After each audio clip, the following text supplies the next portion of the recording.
yeah, shake that Boba Fett. What's going on, everyone? It's Comic Artist Pro Secrets. My name is Ethan Van Sciver. I am a comic book artist. I have been for 25 years.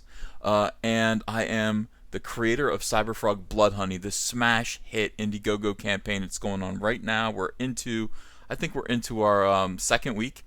And it's doing really, really well. If you would like to back that campaign, the link is below in the description.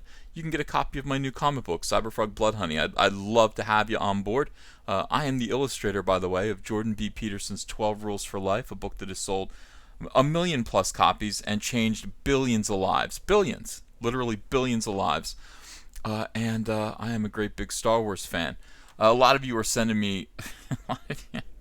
A lot of you are sending me this article. Star Wars has a white male fandom problem. Uh-oh. Someone's got issues with the patriarchy.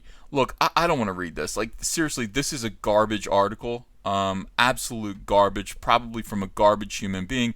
If I could, I would just take this whole thing as it's infected my iPad and throw it straight in the garbage. But then I'd only have 28 iPads left. Yeah, I can't spare another one. I can't. I keep throwing my iPads out whenever I look at these stupid articles. So I'm gonna skip this one, sorry, and instead I'm gonna go to this other one that everyone sent me. Disney Star Wars is dumb. Great website, or I don't know what it is. It's a vlog. It's not a vlog. It's a blog. What would you call this? Anyway, it's pretty cool. It's DisneyStarWarsIsDumb.wordpress.com, and this is a lot of fun. I mean, this guy, he shouts us out all the time. He shouts out Comic Artist Pro Secrets. He shouts out Geeks and Gamers, and he shouts out World Class. And he's funny. This is funny. This picture kills me. Look at these. Look at these women. The Force is female. Is it? Is it?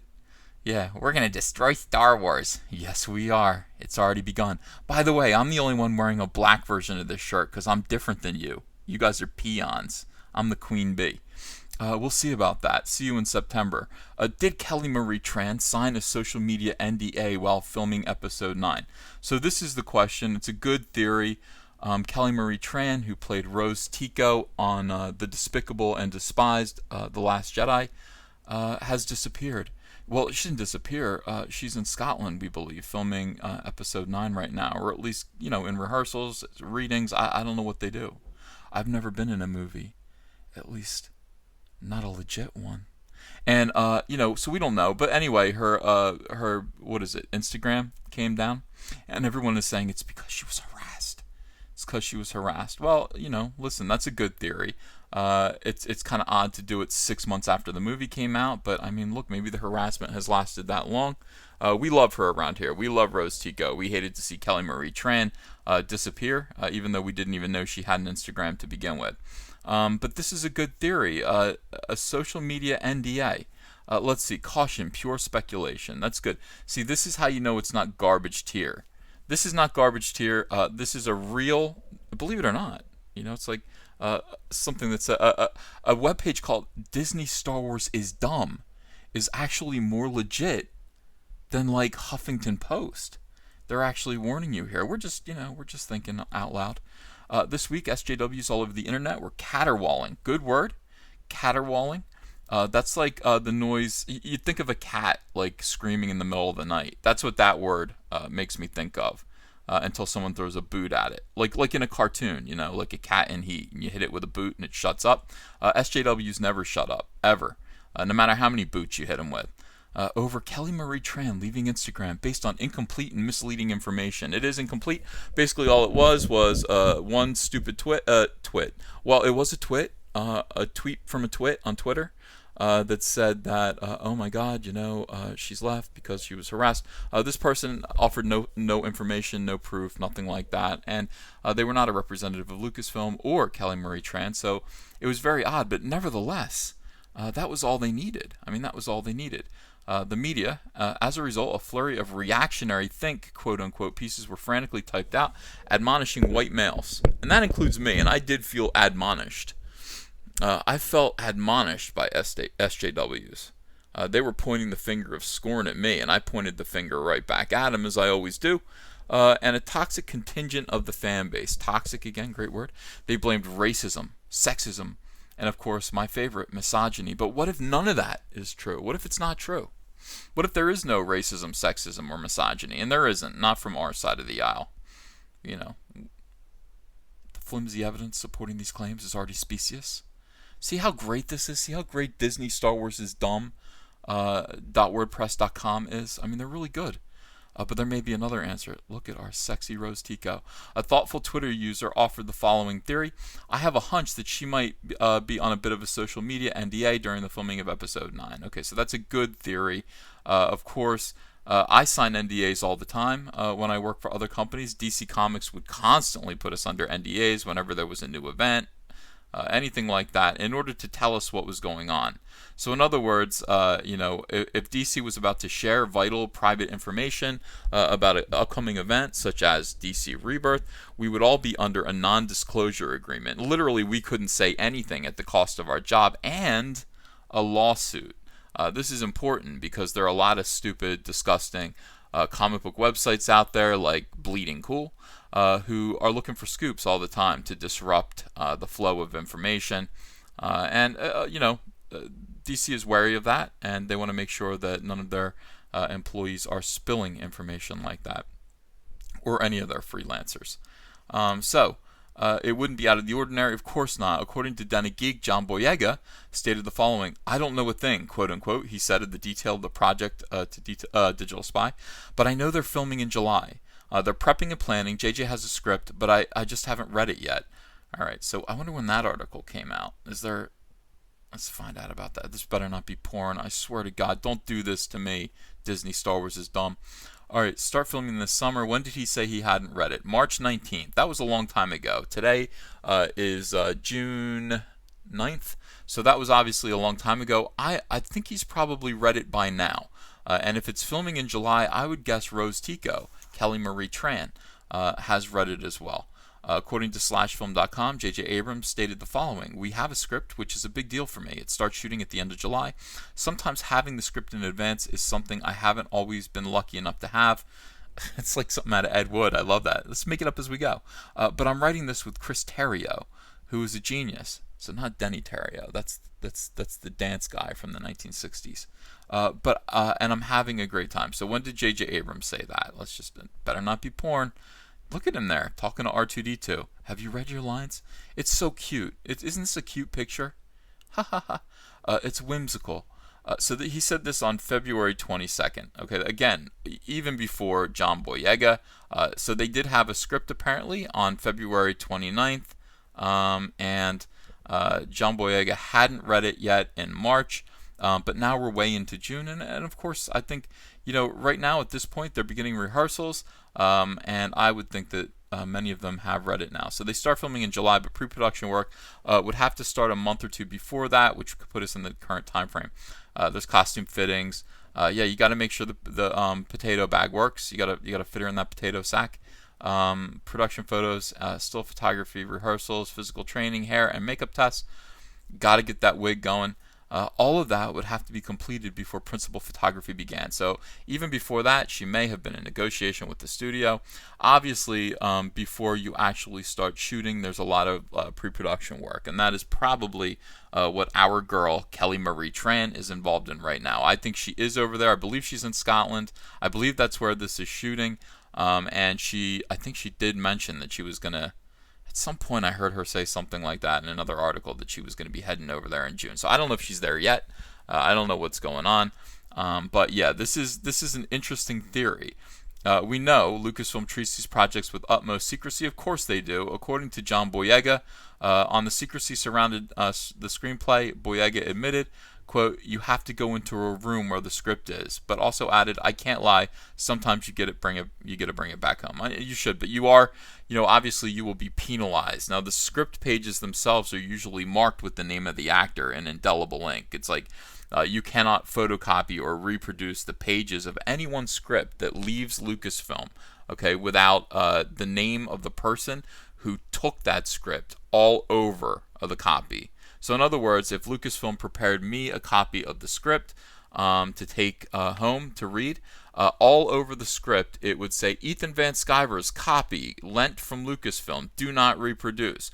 And if I tried to reproduce it, if I tried to scan it, if I tried to photocopy it, or if it fell into anyone else's hands and got online, they would know immediately the source of the mold, the source of the leak. It came from me, and I would be fired and possibly sued, and that is how they work these things.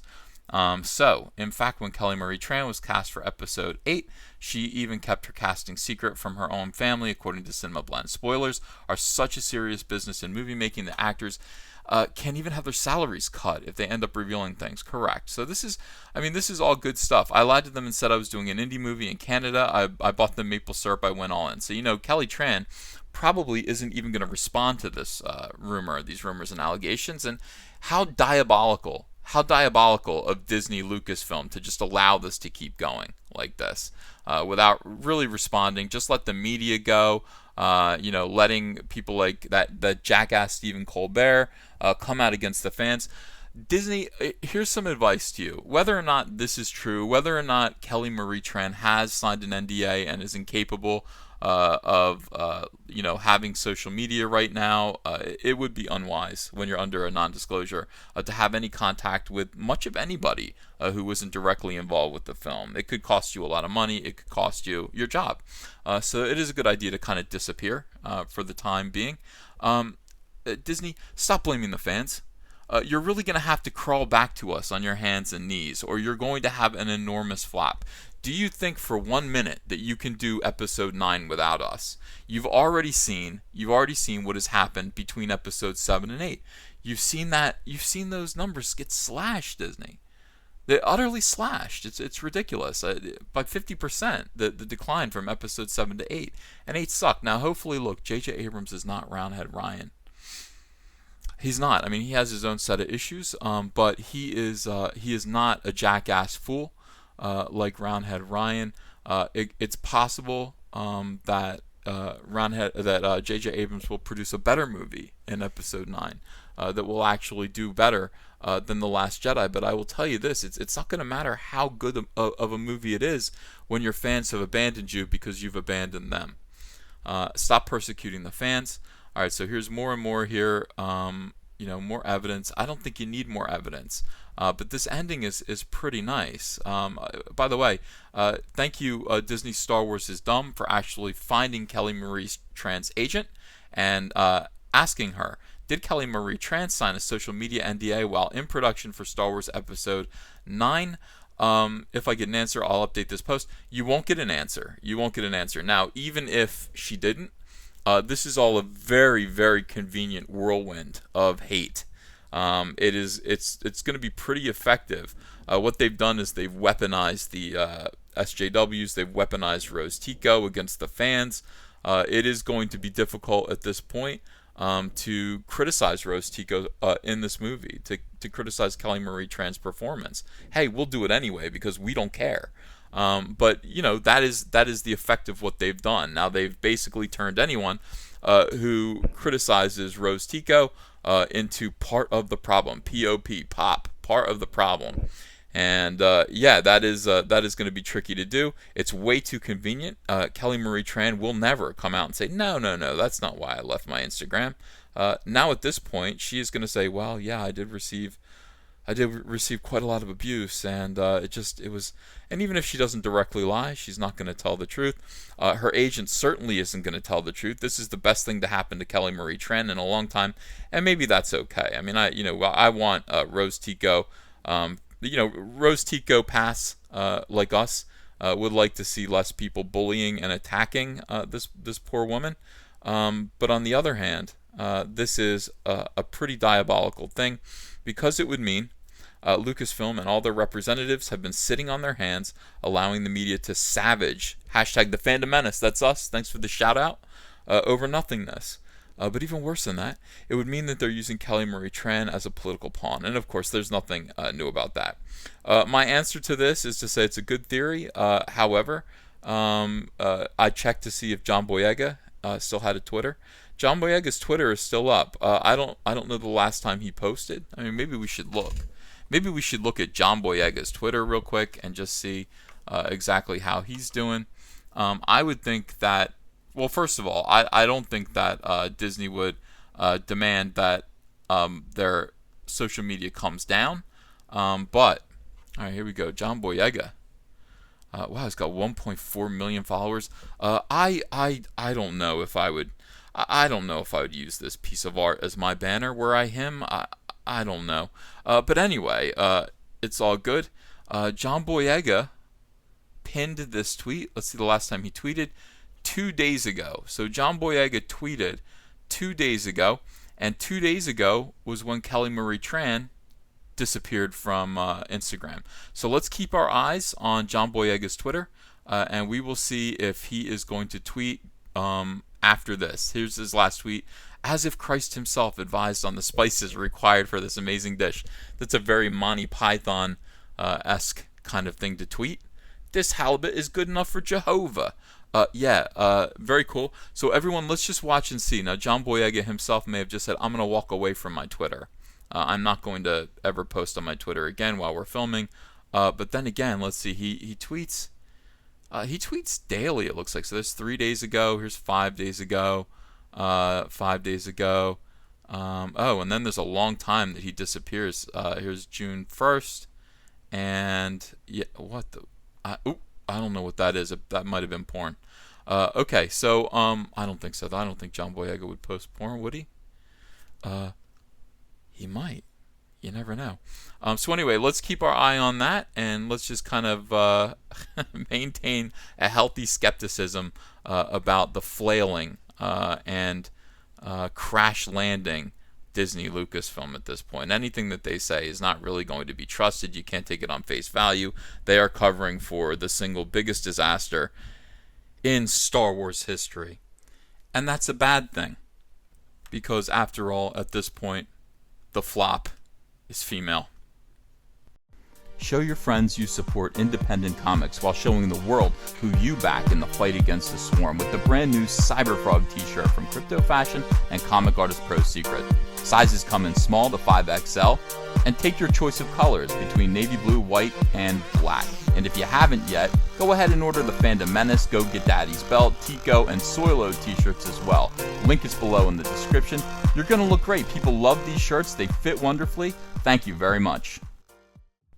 Hello, potential IndieGoGo backers. Hello, friends. My name is Ethan Van Sciver. I'm a comic book creator who worked for 20 years for Marvel and DC Comics on books like Green Lantern, Flash, Superman, Batman, and X-Men. But before that, I had a comic book called Cyberfrog. Now, Cyberfrog lasted from 1993 to 1998, and then it stopped when I went to go work for DC Comics. Now I want to tell the story of where Cyberfrog has been for the last 20 years.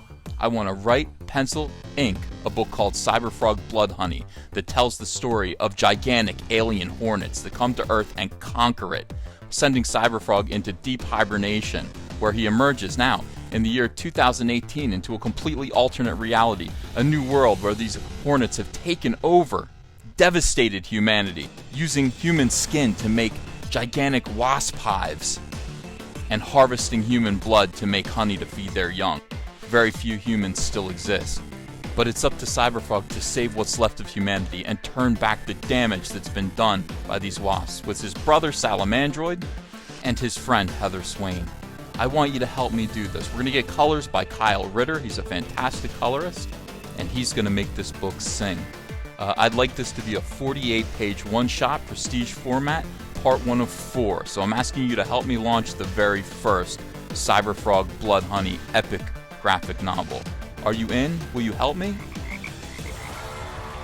I hope so. Let's get this frog jumping again. Well, for goodness sakes, thank you everyone. Thank you so much for all of your support. We've been together now since October of last year. It's been quite a little while, but this channel has grown, and we've grown closer, haven't we all? And, you know, I love seeing some of your names recur in my live chats. I almost know what you're going to say before you say it, especially when it's just, hey Ethan, you looking real jacked today, baby.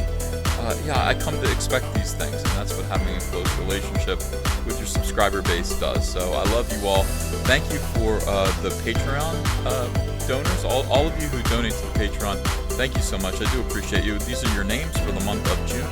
I want to thank everyone who has bought a copy of Cyberfrog Blood Honey, who has backed that IndieGoGo campaign, who's bought a t-shirt, everyone who likes these videos, thumbs up, everyone who shares them, and everyone who subscribes. Check and make sure you're still subscribed. Ring that bell. See you again soon.